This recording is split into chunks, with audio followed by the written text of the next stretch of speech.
Hello everyone and welcome back to another entry of iKenSleep. Whenever you are listening to this, I hope you are having a good week or weekend. Just as a reminder before we get back into this is that if you are enjoying these readings and would like for me to continue and eventually start other series, you can show your support by leaving me some comments, likes, sharing my stuff, and following me on my platforms like Spotify at iKenSleep, YouTube at iKenWin, TikTok at iKenWin, and Instagram at officially.iKenWin. Now let's ascend into Heaven Official's Blessing. Chapter 8, Shortened Distance, Adrift in Sandstorms. Even though it's rogue records and rumors you read, the kingdom of Banyue certainly existed, Shilian explained. Oh? Sanlang said. Just then, Nanfang completed an interweaving array on the ground and called out to the others in the room. It's done. When shall we go? Shilian quickly packed a small bag and came to the door. Let's go now. He placed his hand on the door and recited, By the Heaven Official's blessing, no paths are bound. Then he pushed gently. When the door was pushed open, it was no longer a small hillside village outside. What replaced it was a wide city avenue. As wide as the streets were, there was barely anyone on the road, maybe one or two pedestrians every now and then. This wasn't only because it was late in the evening, but because the population in the far northwest was already small, on top of being this close to the Gobi. Even in broad daylight, there wouldn't be many walking about. Shilian closed the door behind him, and it was no longer Puchi's shrine on the inside, but a small inn.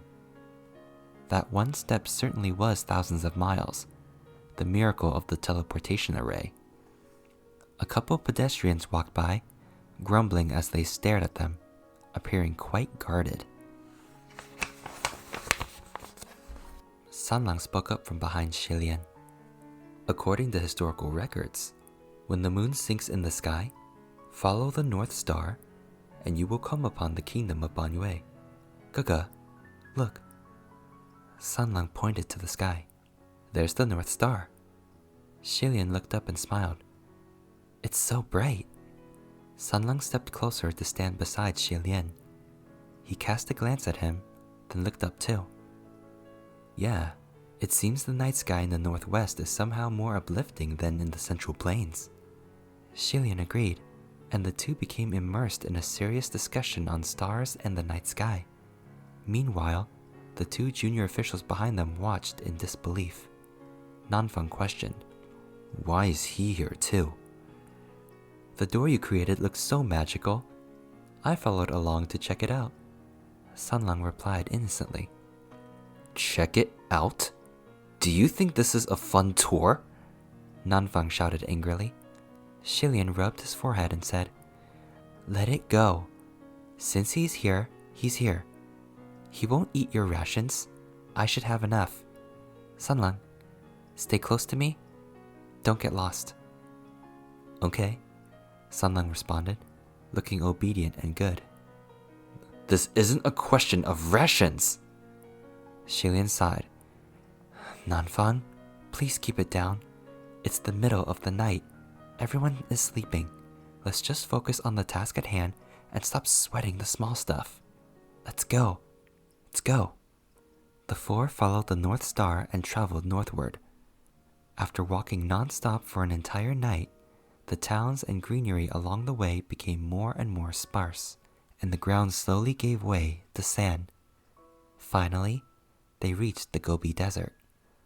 Although the teleportation array could cross over 500 kilometers in one step, it used an exhaustive amount of spiritual power.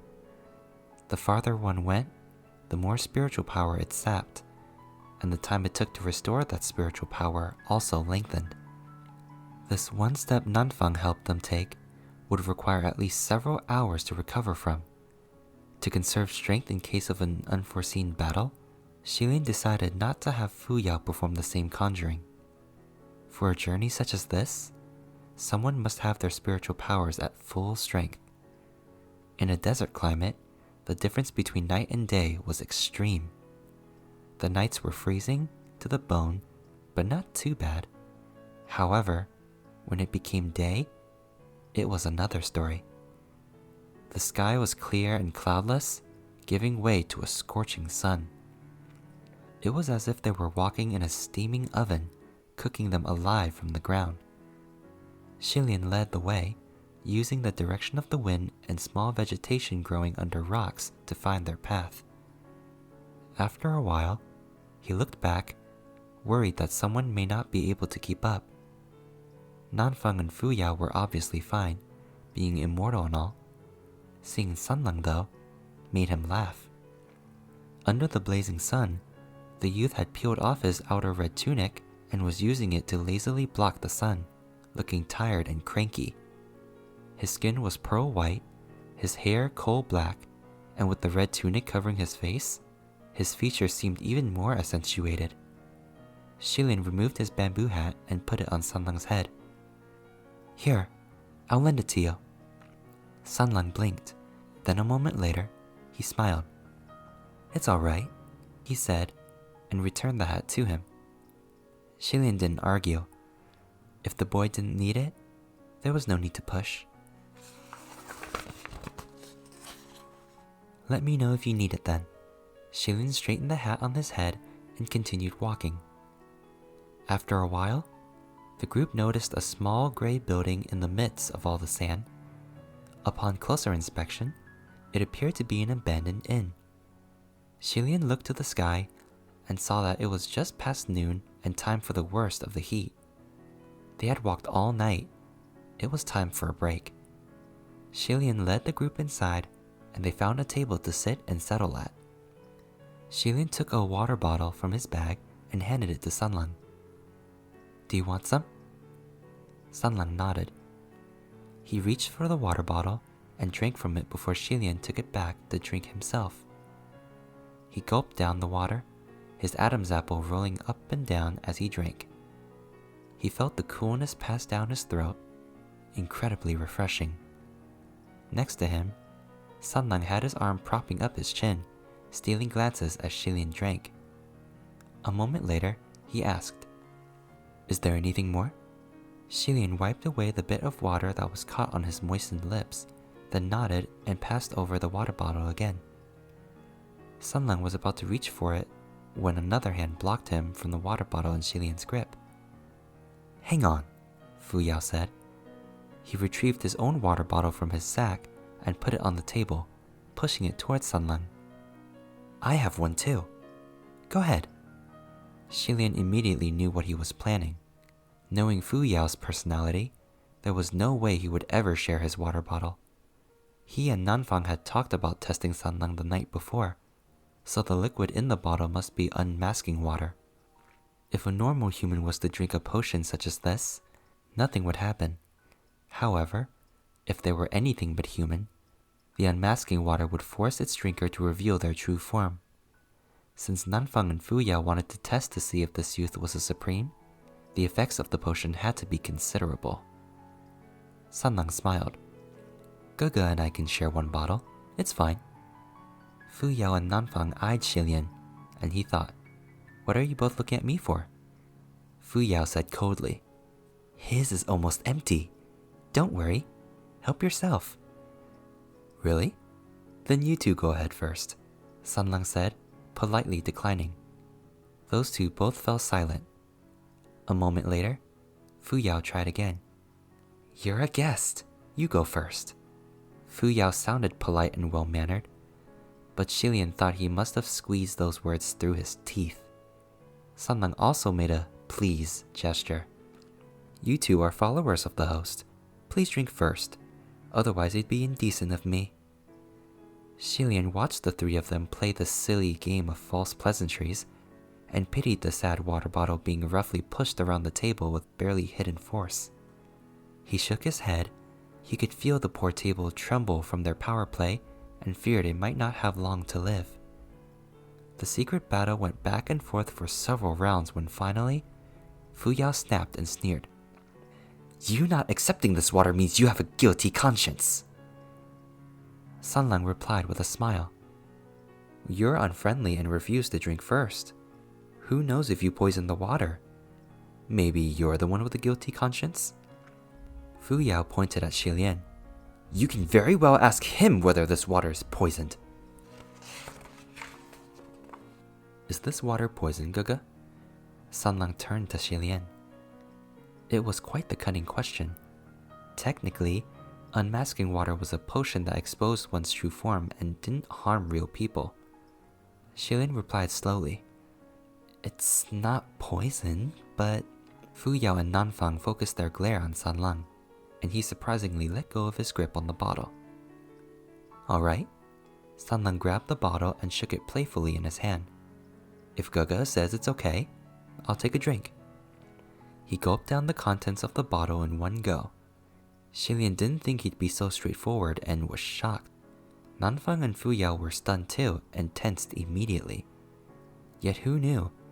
After Sanlang drank all that unmasking water, he shook the bottle again, then threw it over his shoulder where it crashed and shattered.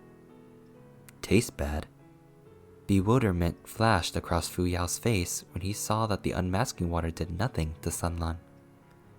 A moment later, he replied coolly. It's only water. Doesn't it all taste the same? What difference is there?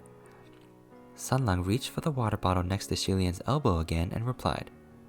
Of course it's different. This one tastes much better. Xilian smiled despite himself. Sanlang really didn't care about any challenges being thrown his way, nor did he care about his true identity. So other than entertainment, this fight was meaningless. Xilian thought that would be the end of it, but Nanfang stood up and dropped the sword onto the table with a loud clang. With such a strong battle aura surrounding him, at first Xilian thought Nanfang intended to end Sanlang for good. It left him speechless for a moment. What are you doing? The road ahead is dangerous, Nanfang said darkly. This is my gift to our little buddy, for self-defense. The sheath of the sword was ancient in design and bore wear and tear from the passing of ages. It was no ordinary sword. Xilian's eyes widened in recognition, and he put his hand over his forehead and turned away. He muttered to himself, It's Hongjing. The name of this sword was indeed Hongjing, meaning red mirror. It was a sacred sword. While it could not fight evil, no evil could escape its spiritual mirror. Should any non-human entities pull it from its sheath, the blade would turn red as if covered in blood, and the crimson blade would reflect the true form of that which unsheathed it. Whether wrath or supreme, none could escape.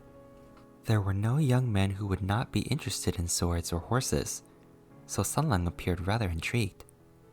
Oh, let me see. Sheath in one hand, hilt in the other, Sanlang pulled out the sword. Nanfang and Fu Yao stared intently, but when merely 8 centimeters of the sword was pulled out, Sanlang laughed. Gaga, are your servants playing a joke on me? Xilian cleared his throat and turned back around. Sanlang, I already told you they're not my servants.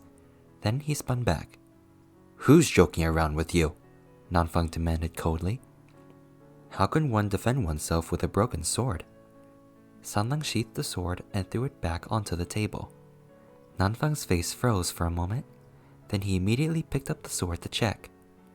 He pulled it from the sheath and heard a clunk, and suddenly, in his hand was now a sharp and chilling broken sword. Hongjing's blade was broken 8 centimeters down. Nanfang's face changed colors, and he turned the sheath upside down. There was the clattering sound of a mess of clinks and clanks. What was left of the blade within the sheath was now broken into bright, sharp little fragments. The Hongjing sword was a powerful weapon that could expose its enemies. That wasn't a lie. But Nanfang had never heard of any technique that could break it from within the sheath. Nanfang and Fu Yao both pointed at Sanlang and cried, You! Sanlang snickered and leaned back in his chair, putting his black-booted feet up on the table. He tossed one of the broken pieces in his hand in the air to play with it. I'm sure you guys didn't do this on purpose, and just weren't careful enough with it on the road. Don't worry about me. I don't need some broken sword as protection. Keep it to yourselves. As for Xilian, he simply couldn't look at Hongjing directly. The sacred sword used to be a part of Junwu's collection. During his first ascension, Xilian once visited Junwu's palace and thought that, despite its lack of combat power, Hongjing was an interesting sword, so Junwu gifted it to him. After the first banishment, there was a time when things had gotten really bad, and Xilian gave the sword to Feng Xin to be pawned. That's right, pawned. The money made from pawning Hongjing was enough to fill their stomachs for a few meals. Xilian had pawned off too many treasures during that time, and he had forced himself to forget every single one of them, lest his heart bleed with regret. Feng Xin remembered the sword after his ascension and couldn't bear having a sacred object lost among mortals. So he managed to find it again. It was sharpened, clean, and hung in the palace of Nanyang. And now it had been brought down by Nanfang.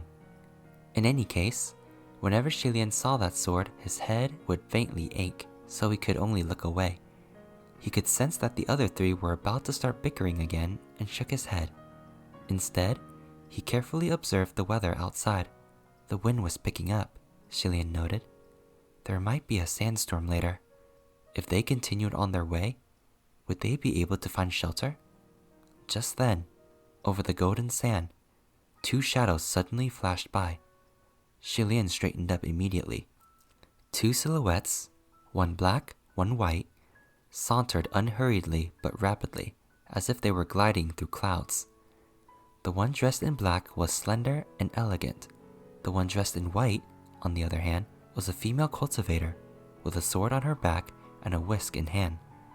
As they sped by the abandoned inn, the black figure didn't look back once, but the white figure glanced over and smiled. That smile was like their forms, gone in a flash, but leaving a forebodingly strange feeling. It was only because Xilian had been keeping an eye on the outside that he had caught that scene, but the other three probably only saw their retreating backs. Nanfang rose instantly. Who was that? Xilian stood up too. Don't know, but they're definitely not ordinary people. After a moment's deliberation, he said, The wind is picking up. Stop playing around and let's go as far as we can. Although the bickering trio constantly argued, they had nevertheless steeled their hearts to do what they came here to do. So they immediately stopped butting heads and cleaned up the pieces of Hongjing before heading out the door. The four of them continued their trek, now against a blowing headwind. They walked for another 4 hours, wind howling in their ears, but the progress they made was nothing compared to the distance they were able to cover earlier in the day. The whipping gusts grew stronger, and the wind whipping the sand battered their faces and bodies, beating at any uncovered skin. The more they advanced, the more difficult it became. Gusts became deafening gales, and whirling sand filled the air around them, obscuring their path.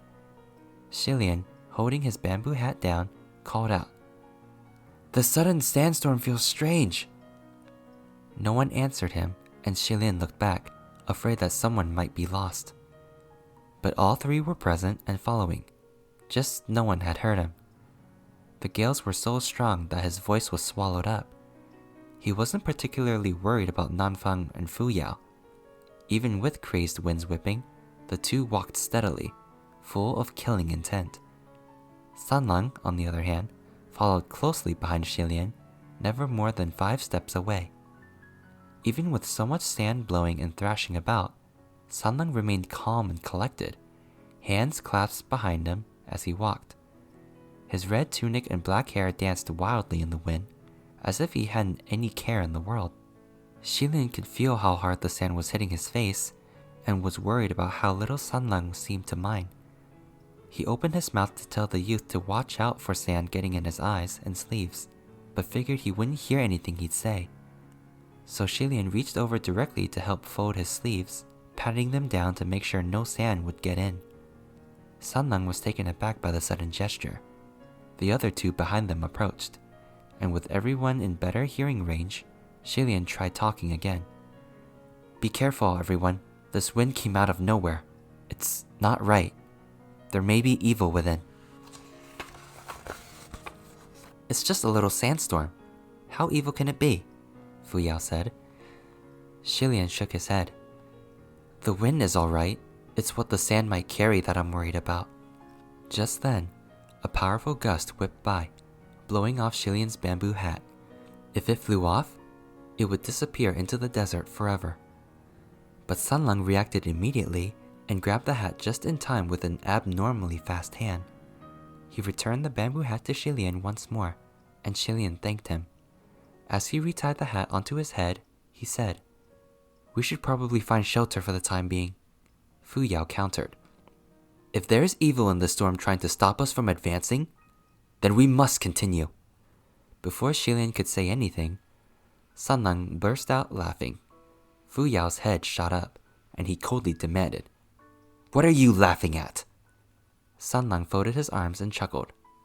"Does being contradictory give you the satisfaction of feeling unique and independent?"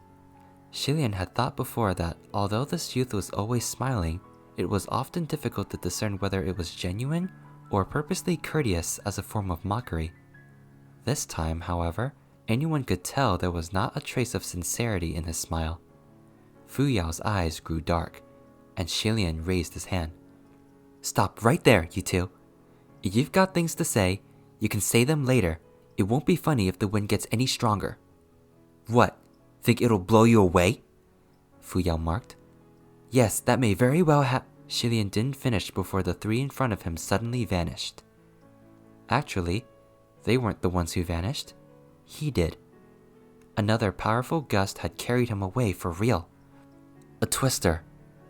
Xilian spun wildly in the sky. He threw out his arm and cried, "Ryoye! Grab hold of something dependably solid!" Ryoye shot out from within Xilian's sleeve.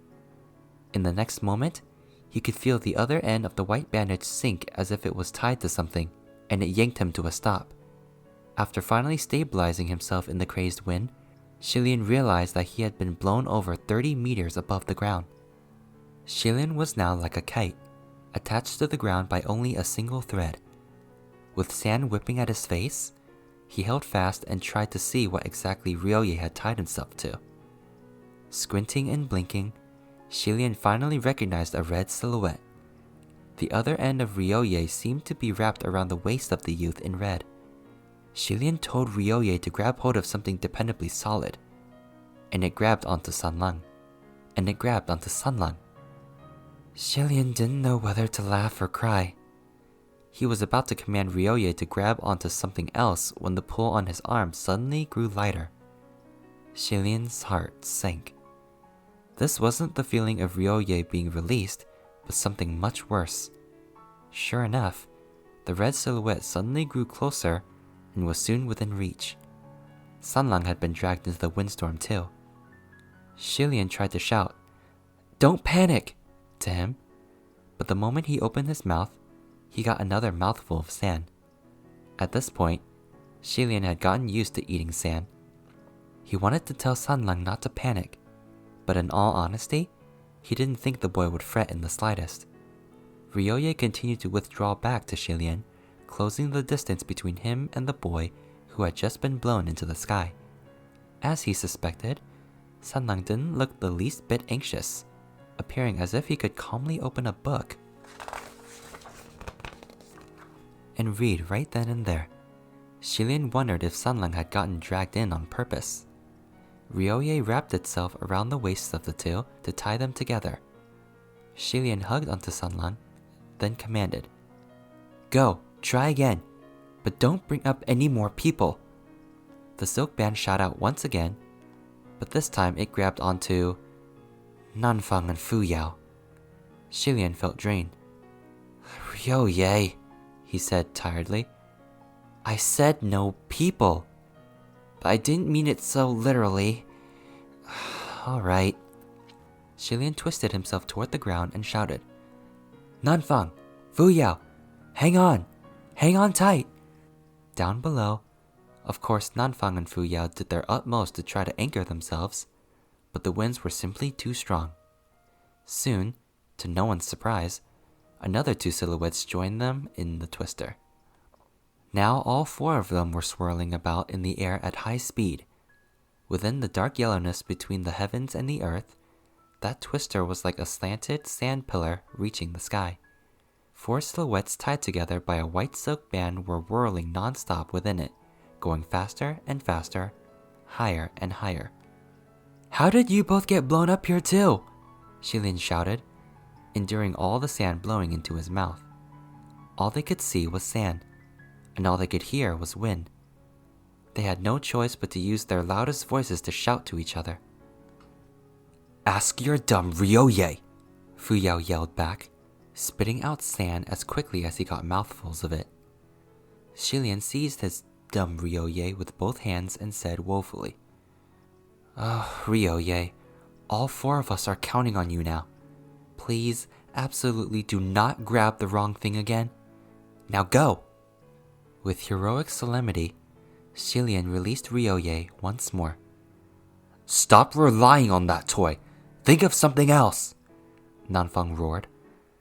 But just then, Shilian felt a tug from the other end of the silk band and lit up. "Wait! Give it one more chance! It's caught something! It better not be a random passerby! Let the poor person go!" Fu Yao roared too. Shilian was also afraid of the same thing.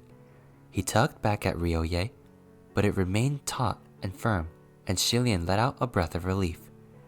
"It's not! It's something solid, quite stable!" Then he commanded Ryoye, "Pull!" Ryoye rapidly shortened against the force of the crazed twister. The 4 silhouettes were quickly pulled out of the wind pillar, and gradually, in the midst of boundless yellow sand, Shilian could make out the contours of something large, black, and half round down below. This landmark was extremely big, about the size of a small temple. It was what Ryoye had latched onto. When they came closer to the ground, Shilian could finally see clearly that this round structure was actually a giant boulder. In a windstorm of such force, this boulder was like a solid, silent fortress, no doubt the perfect shelter. While on the road earlier, however, none of them had seen such a rock. Who knew how far that strange twister had taken them? When they landed, they immediately circled around to the back of the boulder to shelter from the wind. The moment they went around, understanding dawned on Shilian. Thank the heaven officials' blessings. Turned out, in the back of this boulder, there was an opening. The hole was as wide as 2 doors, but only half the height of one. Although a bit low, it was still possible for a grown person to enter if they bent down. The hole's opening was jagged and slanted, but it appeared to be haphazardly man-made rather than naturally formed. When Shilian entered, he discovered that the inside of the boulder was hollowed out, and quite deep. It was dark further inside, so he didn't bother trying to look around and settled down where there was light. He brushed the sand off Ryoye and wrapped it back on his wrist. Nanfang and Fu Yao were both spitting out sand and covered in it from head to toe, from their eyes to their ears to their mouths and noses and all over their clothes. They peeled off their outer robes and shook them out. They were heavy with fine grains of sand.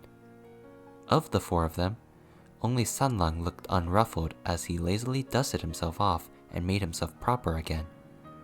Other than his lopsided ponytail, his carefree form remained unaffected. That ponytail had been tied by Shilian and was askew to begin with, so a little wind made no noticeable difference anyway.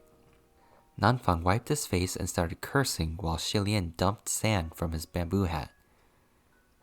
I didn't think you 2 would get pulled in as well. Why didn't you use the 1,000-pound weight spell? We did! It was useless! Nanfang spat angrily. From the side, Fu Yao was still ferociously shaking sand out of his outer robe and said equally ferociously, Where do you think we are? This is a desert in the northwest, not the main domain of my general. Nanfang continued.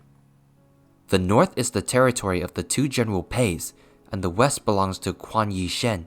You won't find a Nanyang temple within a 100-kilometer radius of this place. There is a saying in the mortal realm that even a powerful dragon cannot win against the local snakes. As Nanfang and Fu Yao were deputy generals of the southeast and southwest, it couldn't be helped that their powers were restricted when they tried to use them outside of their own territories. Seeing their incredibly sullen, frustrated faces, Shilian thought this was perhaps the first time they were sent flying by a huge wind to tumble in circles without any way to land. You two have worked very hard. Sanlang sat down next to him and propped up a cheek with his hand. So are we just gonna sit here until the storm blows over? Looks like we'll have to. Shilian turned to him and replied, as strong as that twister is, it can't possibly blow a giant rock into the sky. You never know. Like you said, there's certainly something off about that wind. A sudden thought came to Shilian. Sanlang, may I ask a question? Ask away, Sanlang replied. That state preceptor of Banyue, is it a man or a woman? Shilian asked. Did I not mention earlier? She's a woman. Just as I suspected, Shilian thought. Earlier, when we were resting at the abandoned inn, didn't we see two figures pass by? Their steps were graceful and strange, definitely not those of a mortal, and the one in white was a female cultivator. Fu Yao looked doubtful. It's not easy to identify whether they were a man or woman by the robes, and they looked taller than the average woman. Are you sure you saw right? I'm absolutely sure, Shilian said. So I thought she might be the state preceptor of Banyue. It's possible, Nanfang said. But there was another black-clad figure traveling with her. Who could that be? Hard to say, but that person was walking even faster than she was. Their strength is definitely no less than hers, Shilian said. Could it have been the other evil state preceptor? Fang Xin? Fu Yao wondered. I think, regarding that, the whole dual evil master's title was only given because, historically, their actions were similar. Both were equally evil, so people connected them together as a pair to remember them more easily. Like the 4 great calamities of the ghost realm, even if there aren't really 4 that fit, they are made for because it's simpler. Hearing Shilian say this, Sanlang burst out laughing. Shilian stared at him. It's nothing, Sanlang said. I just thought what you said made sense. One of the 4 great calamities is certainly only there for the head count. Please, continue. Shilian continued. In reality, the dual evil masters have nothing to do with each other. I've heard of State Preceptor Fang Xin. He was the State Preceptor of Yong'an, born at least 100 years earlier than State Preceptor Banyue. You don't know of the 4 great calamities in the ghost realm, but you know about State Preceptor Fang Xin of Yong'an in the mortal realm? Fu Yao asked in disbelief. I overhear things while collecting scraps in the mortal realm. It's not like I collect scraps in the ghost realm, so of course I don't learn anything about them, Shilian explained. The wind outside the cave seemed to be dying down. Nanfang approached the opening of their shelter, patting the rocky surface here and there, inspecting its material. He stared fixated at it for a moment, then lowered his head. Why would there be a hollow rock like this in the middle of the desert? He thought the boulder was rather suspicious, but Shilian wasn't surprised by it. Hollowed boulders like these aren't unusual. The people of Banyue used to build shelters like these to hide from sandstorms, or even for passing the nights while taking their livestock to graze. Some holes weren't dug, but were rather blown out, Shilian said. How could they graze in a desert? Nanfang asked, confused. Shilian smiled. It wasn't all desert here 200 years ago. There used to be an oasis. Guga, Sanlang called. What is it? Shilian turned his head. Sanlang raised his hand and pointed. The rock you're sitting on seems to have writing on it. What? Shilian looked down, then stood up and found that where he had been sitting was actually a stele, a carved stone monument. After wiping off the layer of dust, there were indeed letters on its surface. However, the characters were carved rather shallowly, so the words weren't very clear. At least half the stele was still buried, and the words stretched from beneath the sand all the way up until they faded into blackness. If there was writing here, it had to be examined. I don't have much power left. Can someone lend me a palm light? Thanks, Shilian asked. Nanfang snapped his fingers, and a small burst of flame ignited in his palm. Shilian stole a glance at Sunlung, but the youth didn't appear surprised. Shilian supposed that after seeing the teleportation array, there wasn't much more to be surprised about. Nanfang moved his palm to where Shilian directed him to brighten the writing on the stone stele. The characters were incredibly odd, slanting as if randomly scribbled by a toddler. What is this? Nanfang wondered. Banyue script, duh, Sunlung replied. I'm sure Nanfang asked the meaning of the words, Shilian said. Let me see. Shilian dusted more sand off the stone stele, revealing the first column of writing with the largest characters. That had to be the heading. The same characters also appeared repeatedly in various sections of the text. Fu Yao approached and produced a palm torch. You know how to read Banyue script? Truth be told, I collected scraps in Banyue before that evil master of Banyue or whoever came about, Shilian replied. Is there something wrong? Nothing, Fu Yao humped. Just wondering where you haven't collected junk. Shilian flashed a smile, then looked down again at the characters. A moment later, he suddenly said, General. What? Nanfang and Fu Yao answered at the same time. Shilian looked up. The first word on the stone stele is general. He paused for a moment. But there's another character after it that I'm unsure the meaning of. Nanfang seemed to sigh in relief. Then you'd best look some more. Shilian nodded, and Nanfang shifted his palm over further to light up the other words. Something didn't feel right, Shilian thought. There seemed to be something else on the periphery of his vision. With both hands pressed on the rock, Shilian slowly looked up. Above the stone stele, the flickering flames illuminated a stiff human face. This face, with its bulging eyes, was staring right at him. Ah! The one who screamed wasn't Shilian or Nanfang, but that stiff face. Nanfang immediately took out his other hand and ignited it as well. He put both hands together and grew the flames until they were bright enough to light up the entire cave. The one whose face was revealed by the light was a person who had been hiding in the shadows the whole time. When the flames grew bigger, he scurried along the walls toward the back of the cave, and there Shilian saw 7 or 8 people huddled together and trembling in fear. Who are you? Nanfang shouted. Nanfang's angry shout echoed in the cave, and Shilian, whose ears were still ringing from the scream earlier, covered his ears. Noise from the windstorms had deafened them, and anything spoken too softly wasn't heard. After they entered the cave, they had discussed the evil master of Banyue, then focused their attention on deciphering the stone stele, so no one had noticed there were others also hiding within their shelter. The 7 or 8 people trembled. A moment later, an elder of 50 or so years stammered. We're a merchant caravan passing through the area. Just ordinary merchants. The sandstorm is too fierce, so we're hiding in here for the time being. He was the most composed in the group, and by the looks of it, the leader. Nanfang asked, If you're just ordinary merchants, why are you sneaking around and hiding so furtively? The elder was about to respond when a youth of around 17 years shouted, We weren't planning on sneaking around, but you guys suddenly rushed in here. Who knows whether you're good or evil? Then we heard you talk about the evil master of Banyue, then some ghost realm stuff, and you ignited fire in your palms. We thought you guys were Banyue soldiers out patrolling and hunting for flesh. No way we'd make a sound. Stop talking, Tian Sheng. The old man hushed the boy, afraid that he might have offended the other party. The youth had thick brows and large eyes, with the face and mind of a tiger. As soon as an elder spoke, he shut up immediately. Shilian put down his hands, his ears no longer ringing, and said amiably, It's nothing but a misunderstanding. Just a misunderstanding.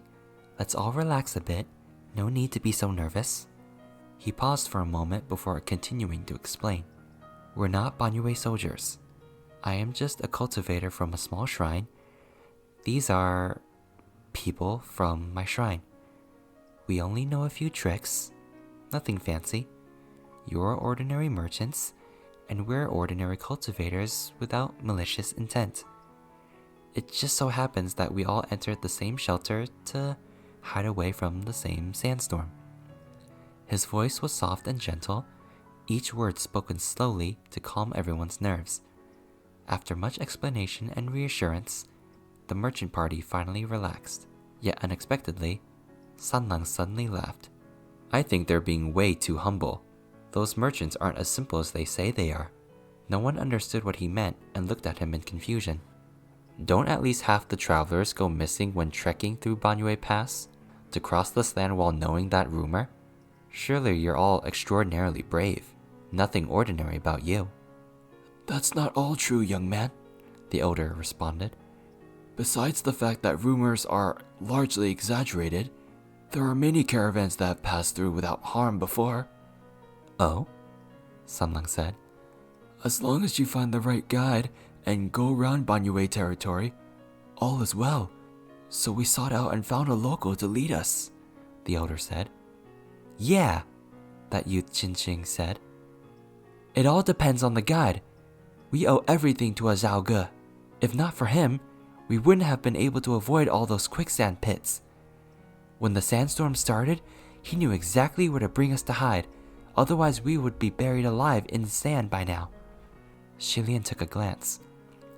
This Zhao, who guided them, looked rather young, seemingly in his 20s, with an attractive, stony face. When he was praised by the other two, he didn't make a show of it. His head was down, and he mumbled, "It's nothing. Just doing my duty. Hopefully, when the wind dies down, none of the camels or cargo will be damaged." "They'll be fine for sure." The merchants were all very optimistic, but Xilian had a feeling things weren't as simple as they all thought. If all trouble could be avoided by simply not crossing into Banyue territory, then did all the former travelers who lost their lives die because they didn't believe the rumors? Xilian gave it some thought and said to Nanfang and Fuyao in a quiet voice, "This is too sudden. Once the storm passes, we'll need to make sure these people pass through safely before going to the Banyue ruins."